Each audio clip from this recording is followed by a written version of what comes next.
All right, everybody, I want you to envision the following scenario.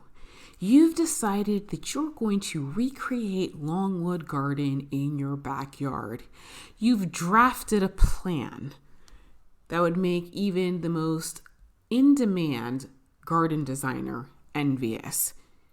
You decide you're going to put brick walkways. You buy the brick. You watch the YouTube videos. You start edging and removing grass and putting down these walkways that are an absolute masterpiece. You run your electric. You run the water. You start putting in the fountains. You put in the statuary. Or maybe you've decided, you know what? I'm going to take my seed starting to a new level. I need a greenhouse. So you go online to Amazon or greenhousemegastore.com and you find that perfect poly greenhouse. You order it, you start putting it together, you put it on a gravel pad, or maybe you decide, hey, I'm going to go whole hog on this thing and I'm going to have a concrete slab put down. I'm going to grate it so that the water drains to the middle. I'm going to have a separate hole here so that I can run an electric cord out here if I need to keep things warm, or I can run my hose through it so I can water it without having to run my hose through it. And then at long last, the masterpiece is finished. You're in your greenhouse enjoying it. You've got, your wine with your friends. You're out there sitting in the greenhouse, with your string lights lit, looking at all the plants that you've started, or you've got your garden done and you're sitting on the patio that you have designed. You've got your hostas around you. Life is good. Life is beautiful. And then come Monday morning, you go and you check your mailbox. And lo and behold, you have a letter from your township. You start panicking. Did my mortgage company forget to pay the quarterly taxes? I'm pretty sure I paid my sewer and water bill. Whatever could this letter from the township be? And then you open it and you discover it's not your quarterly taxes.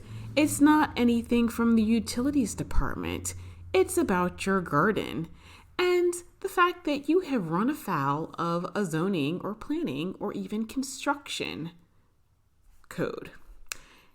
And they're letting you know you got 7 days to tear this out of your yard or apply for a permit or face a fine. Now, some of you guys are probably like, wow, that was a pretty dark tale. Yeah, it kind of is, but you know what? It's totally real. Now, some of you guys are like me and have probably had that issue come up, or some of you guys maybe have just haven't had it happen to you. And so for those of you who haven't had it happen to you, that's why I'm doing this episode today. So right now, usually I give you guys tips and tricks with respect to planting your flowers, how to get good yields, things like pest and that sort of thing. But we've never really talked about other things that you should consider, other pitfalls of gardening. So today we are going to talk about things you should keep in mind so that you don't run afoul of your township's planning, zoning, and or construction departments on this episode of the Vintage Gardener Podcast, which is where I give you tips and tricks on gardening, particularly if you're like me and you garden in southern New Jersey, which is zone 7A.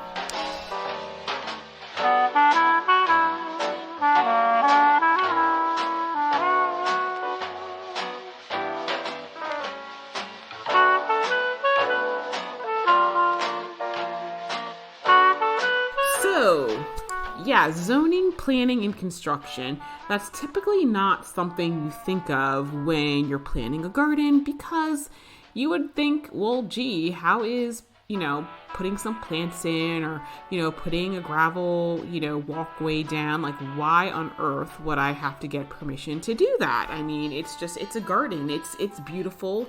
It makes my property look great. It increases property values. Like, what's not to love? And hey, your township probably does love it. However, there's planning, there's zoning, and there's construction. And I'm not gonna lie to you guys, sometimes what you need permission for and what you don't is absolutely mind-boggling. And it varies from town to town and state to state. But today I'm going to give you a list of just a general categories of things that I would say most townships, most states probably do regulate. And once again, check before you start especially if you're going to do something fairly major, like, walkways and greenhouses, definitely check with your township to make sure you know what's allowed and what's not.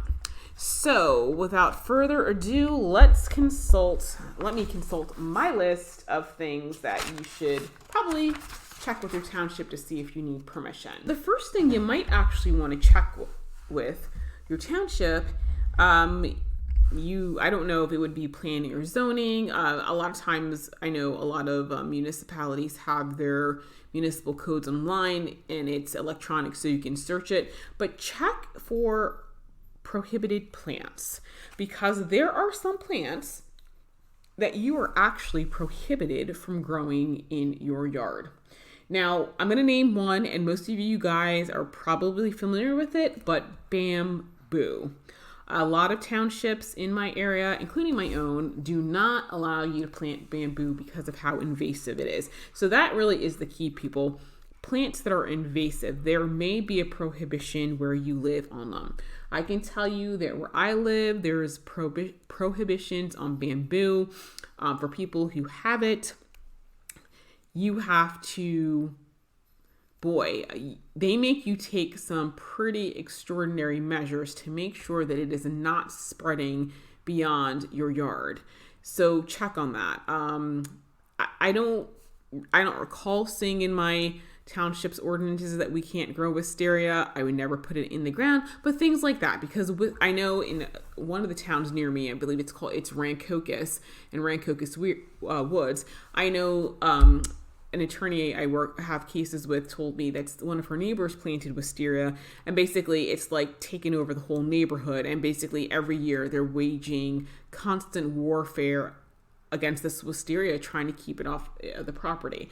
Like I said, I did not see that one in my township's ordinances. I'll be quite honest, I didn't really look for it. I looked for specifically for bamboo. Not that I was intending to grow it, but it's just, I forgot why I was looking for it. This was a few years ago. But once again, any plant that tends to be invasive, just check your ordinances, because that is something that, if you plant it, and especially if it's causing problems on your neighbor's property and they complain about it to the township, you can guarantee that the township is most likely going to require that you take remedial measures to prevent it from spreading. And for those of you who have the misfortune to live near or somebody who has grown something very invasive, check with your township, see if it's prohibited. If it is prohibited, let them know you have a problem, because they should be able to, they'll have to go to that person and get them to take care of that, because it's really unfair when somebody plants bamboo near your property. As a matter of fact, when I was looking for a new house before I bought this one, I went to this one house and it was a great house. And then I saw the bamboo in the backyard and I was like, you know what?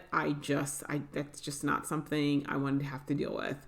And so my realtor was like, you really wouldn't buy it because of the bamboo? And I just told him, you have no idea how invasive this is.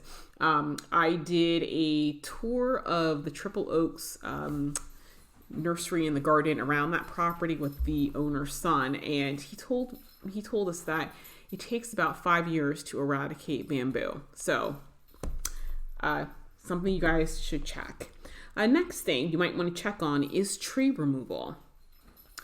Once again, this is going to vary from town to town. Some towns might let you take down a number of trees without permit, or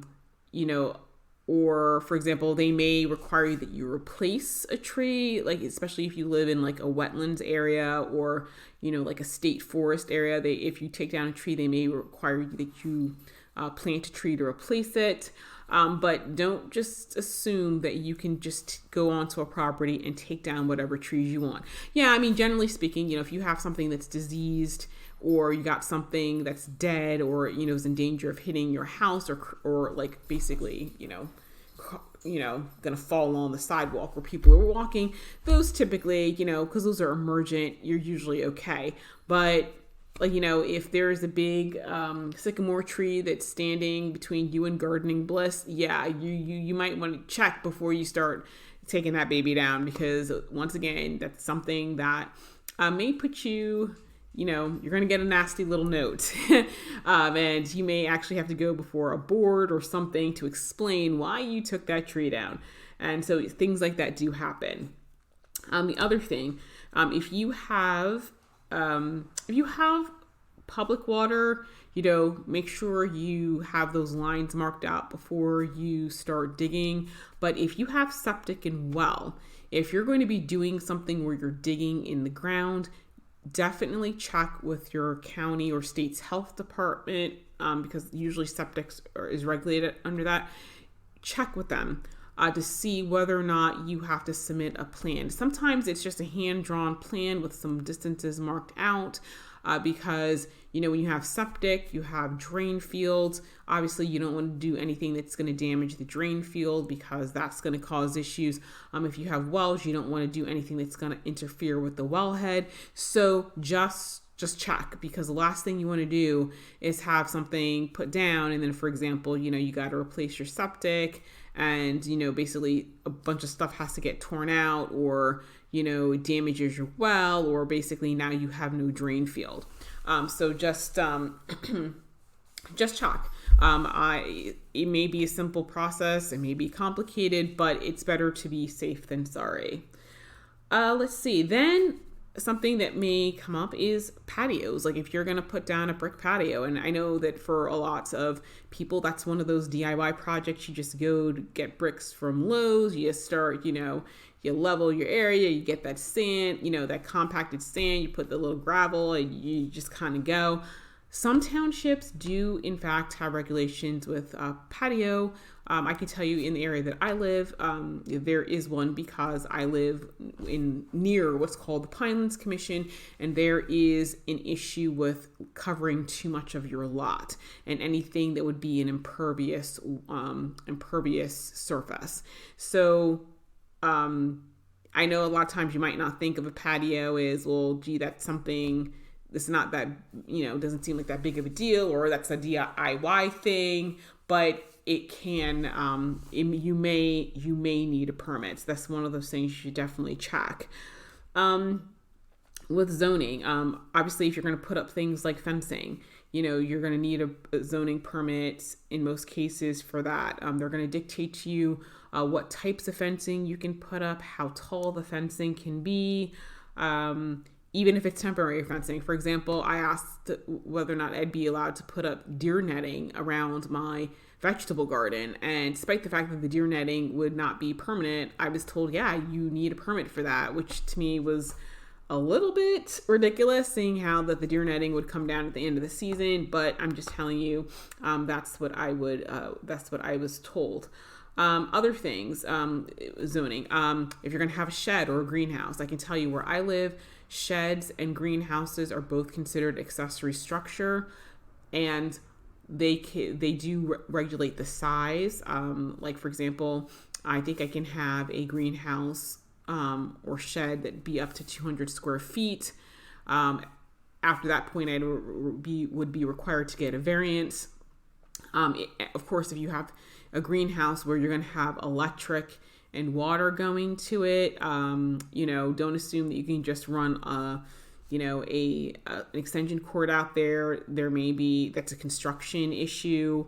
They're going to have some very specific requirements, because obviously they don't want fires to be happening. Same thing with water. Water lines being run under the ground for something.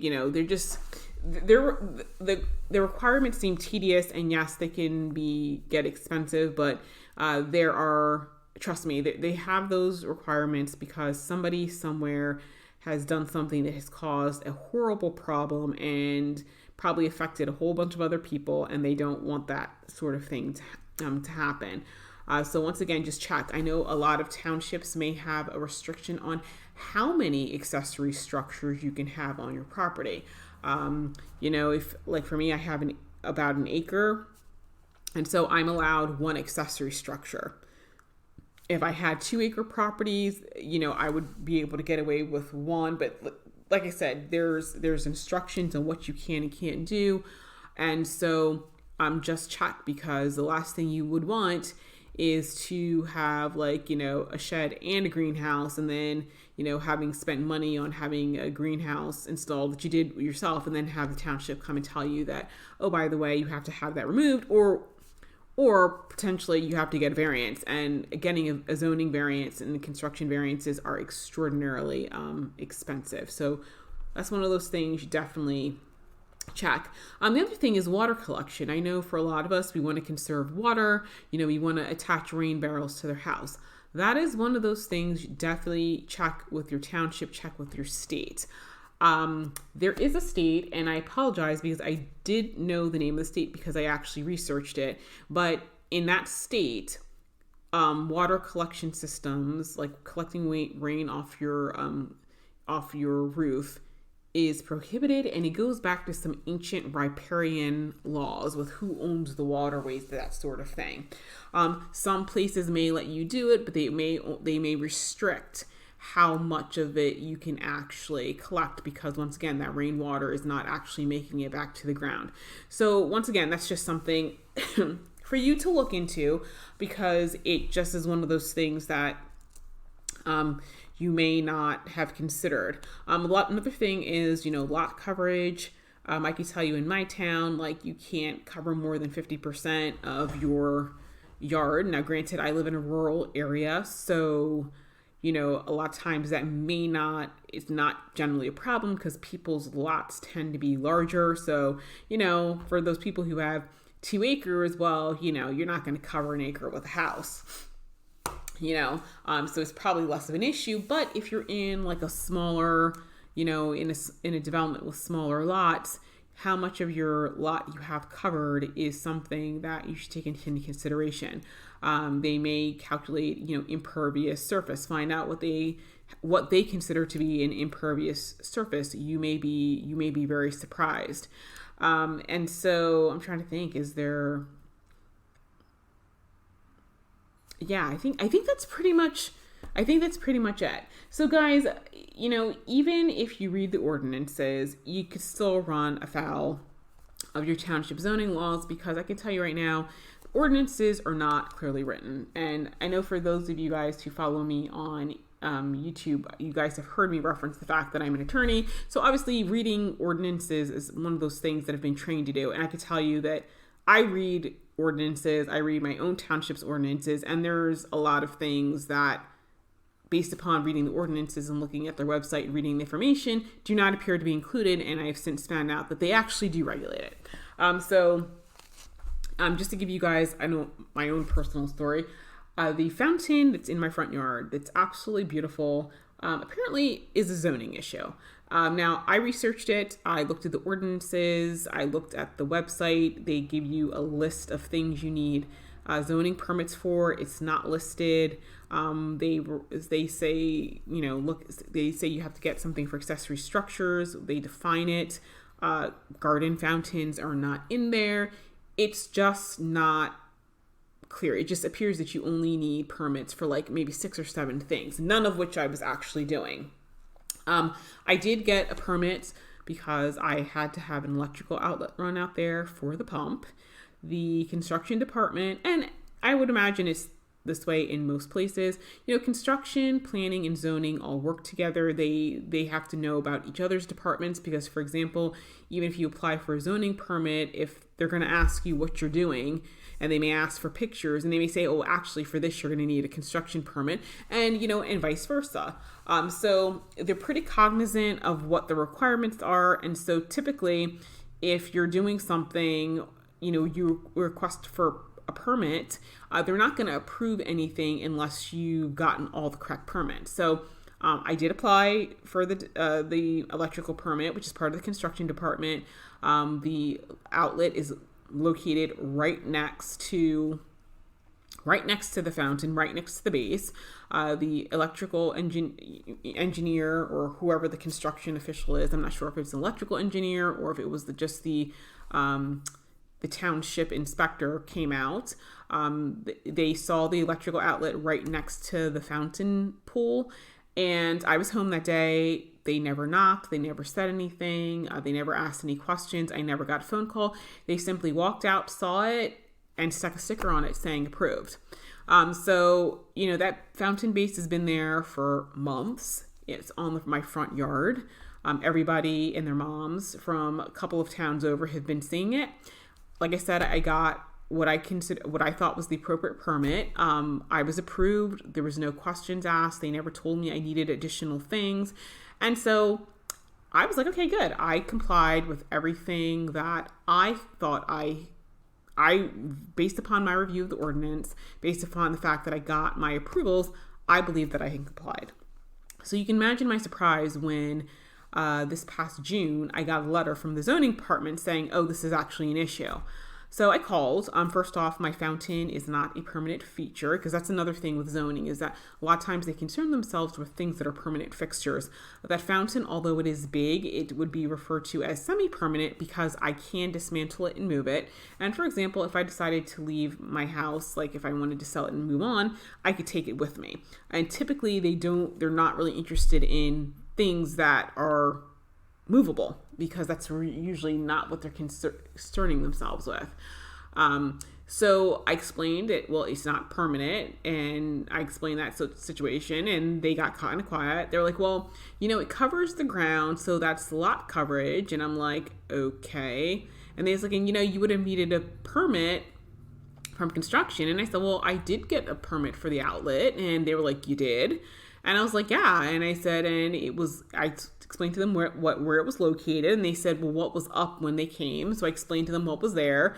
And I said, that's been there for a while. And they said, and you got approved. I was like, yeah, I have a sticker. And so they got quiet. They were like, oh, well, if you really needed a zoning permit, they should not have approved it. So they was like, what, hold off on doing anything, because maybe you really don't need a permit for this. So then I was just kind of going, okay, guys, you're the zoning department. Like, you should know. The construction department should know. So there was a lot of confusion in terms of whether I actually needed a permit. So it turned out that I did, because even though I wasn't in the Pinelands, part of my town is in the Pinelands. And so the lot coverage, if basically what they were telling me was that, like, if the entire town was not in Pinelands, it wouldn't have been an issue. But because part of the town is, they kind of have to apply the rule to everybody. And so they were like, just, apply for the permit. And they basically told me, we don't know why the construction department didn't think you needed a zoning permit. And I was like, well, I explained to them, I pulled the statute, it's not clear. And the one thing that just boggled my mind was like, yeah, we really need to revise the ordinances, because it really isn't clear. There's actually a lot more things that people are supposed to get permits for that you can't tell from the statute. And I'm like, okay, well, that's a problem, because statutes have to be clear, because you can't just have ambiguous stuff and then expect people to know what they're supposed to apply for. So that's when she told me that, oh yeah, by the way, like, when people are DIYing, a brick patio, they're actually supposed to get a permit. Well, I knew that at that point, because in my research on the ordinances, what I had to do, I did run across some minutes from a township meeting where there was a discussion about the fact that people were doing it. But once again, it's not in the ordinance unless you were researching all the township minutes, which I forgot what I was looking for. That's not something you would have known. And I kind of did an informal survey of my town and of people that I was running into my town. And it was amazing, because they had no idea that they, the types of things they were supposed to get permits for, because it's not in there. So guys, at the end of the day, by the way, I got the entire situation straightened out.